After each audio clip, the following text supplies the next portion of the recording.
Hey guys, it's Goosebumps Completionist, and welcome to the third episode of Should Have Been Goosebumps, the series where we look at other kids' horror television shows and pick episodes that feel more like the Goosebumps IP than the IPs they're actually in. I know I mentioned a while back in episode 2, the next following episode would be The Haunting Hour, but I wanted to throw in a few more classic episodes that predate that show before we tackle it. So, in this episode, we will be looking at a television show that is perhaps Goosebumps' biggest rival back in the day and even in present day. The show is none other than Are You Afraid of the Dark? And the episode in question comes from the show's second season, and it's episode 12, The Tale of the Hatchet. Now the following video will contain spoilers. If you haven't seen this show before and do not want to be spoiled, I suggest that you click off and watch the episode before watching this video. If you would like a link to watch the episode at your own leisure, I will provide a link where to watch the episode down in the comment section of the video so you may do so. Thank you. Preteen fraternal twins Augie and Jasmine Wilson visit a private boarding school called the Black Brook School because of unforeseen traveling their parents need to do for work. While expressing dismay towards their parents for being left at a boarding school when they first walk inside upon arrival, the twins and their parents hear a girl screaming in a nearby room. After finding the girl reveals to the family that she had awoken from a nightmare, and almost immediately following that revelation, the school nurse comes in to check on the girl, assuring the family that everything was alright and that the girl must be taken to the school infirmary.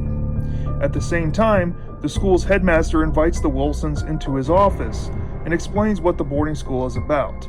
The twins, however, observe a bizarrely toned bell, which the headmaster explains to be the class changing signal and that it changes frequencies throughout the day. If it wasn't weird to them already, Augie's digital watch starts to beep loudly, which sends the headmaster into a panic, covering his ears and screaming in agony. After explaining the reaction was perhaps due to frequent migraines he suffers from, the parents continue the enrollment process. Meanwhile, Augie and Jasmine manage to break free and walk the hallway for a bit. Jasmine expresses her discontent as to why their parents couldn't bring them along while they work, but Augie assures Jasmine that if their parents could, they would bring them along. Augie then reminds Jasmine the stay would only be for 6 months, and that it's important they do it for their parents. Later on, the twins' enrollment is finalized as they don their new boarding school attire as their parents drive away for work, but reminds them that they will visit within a month. Later that evening, on the first night of their stay, the twins are at the mess hall about to eat dinner when a fellow student tells the kids what has been prepared for them to eat. The food is called sponge with a U, and it has the consistency of grits, and it's served to them every night. After denying to eat any of the food, the kids leave to go to bed.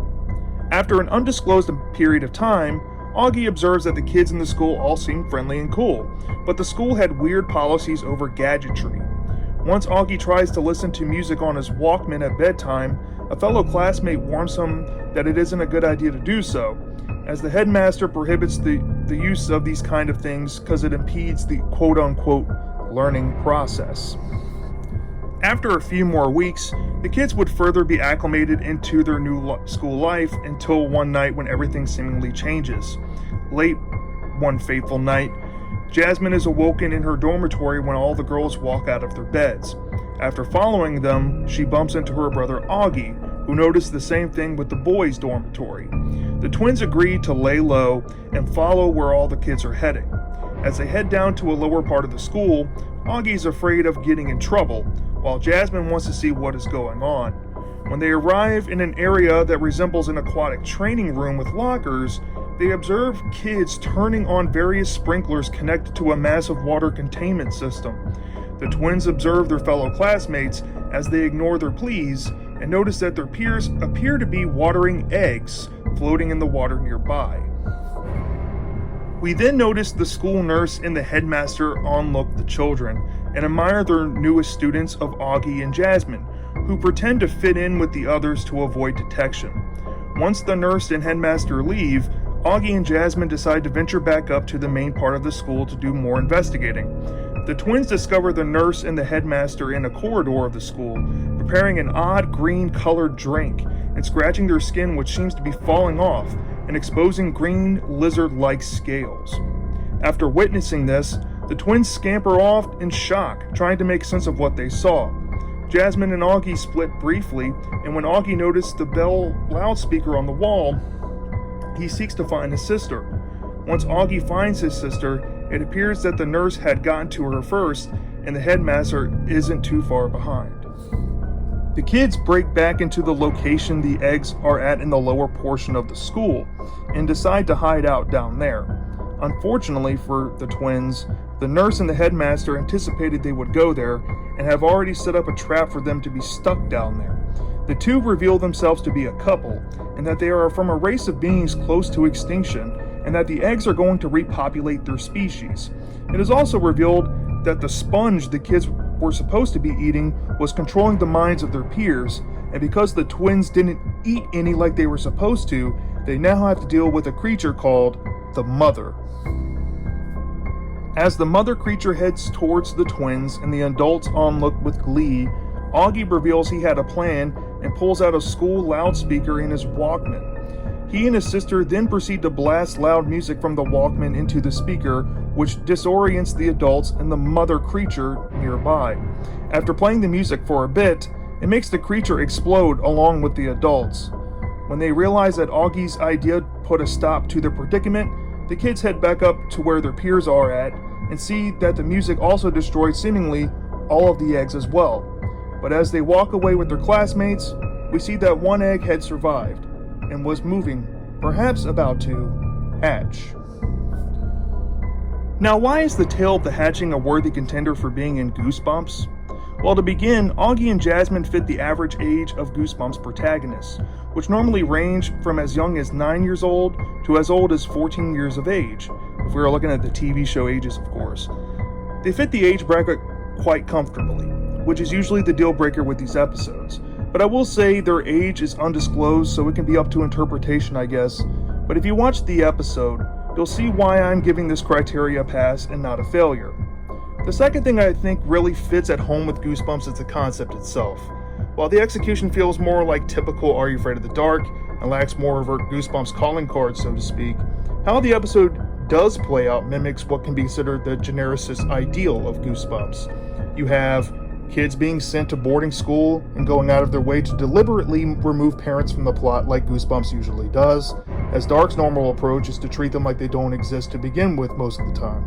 Also, the concept about a non-discrepant race of beings looking to repopulate Earth might sound like an Are You Afraid of the Dark hallmark, which it admittedly is, but how it plays out fares more in the veins of how Goosebumps would tackle the idea. Another episode like The Tale of the Chameleons, which would air in season 4 of Are You Afraid of the Dark and has a similar feeling concept, may have more of a Goosebumpsian twist than The Hatching does, sure, but that episode doesn't capture the Goosebumps vibe as well as this one does, despite the similar concept, so that's why we went with this example as opposed to that one. Also, the characters in Chameleons are like noticeably older than Goosebumps protagonists, so that automatically removes it from this series for consideration. Now for the characters, Augie and Jasmine don't necessarily scream Goosebumps or anything, but they're stock caricatures enough to resemble an average Goosebumps protagonist in a way. Augie's defined by his nerdy character trait and has these MacGyver-like qualities that make him the hero of the story, while Jasmine is of course the resident skeptic of the story, whether we're talking about her trust in her parents' judgment or the normalcy of the situation they're in. It is quite common to see one-note characters in Goosebumps stories, so I'll say at least they feel at home for the most part. Back to the concept itself, an evil underground conspiracy occurring at a boarding school has been done in Goosebumps. It's called The Perfect School, which this episode strangely feels a lot like. It even has villain recontextualizations near the end that weirdly help paint some empathy on the adults in question that some Goosebumps stories are known for, while also maintaining a threat level that they have to dispose of, and the example of that would be the twins for knowing too much because they didn't eat the sponge food. It leans into some darker avenues Goosebumps sometimes is willing to explore, so it fits there as well. The last thing I want to mention is the atmosphere, which the episode is chock full of. You get a sense of the boarding school in various locations like the mess hall, the dormitories themselves, and the area below the school. While it might not be as expansive or even as cool as similar episodes featured in schools in the kids' horror medium, it does stick out in atmosphere, especially in the back half of the story, which turns on full Goosebumps mode at that point. It feels like something the Goosebumps show would choose if they had the story in their laps.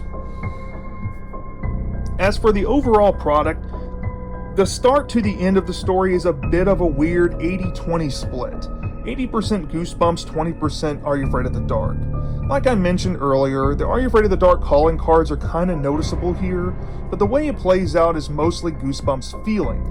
Even the quote-unquote twist is more ambiguous than your average Are You Afraid of the Dark episode, and feels a bit more like your typical Goosebumps twist fare as well.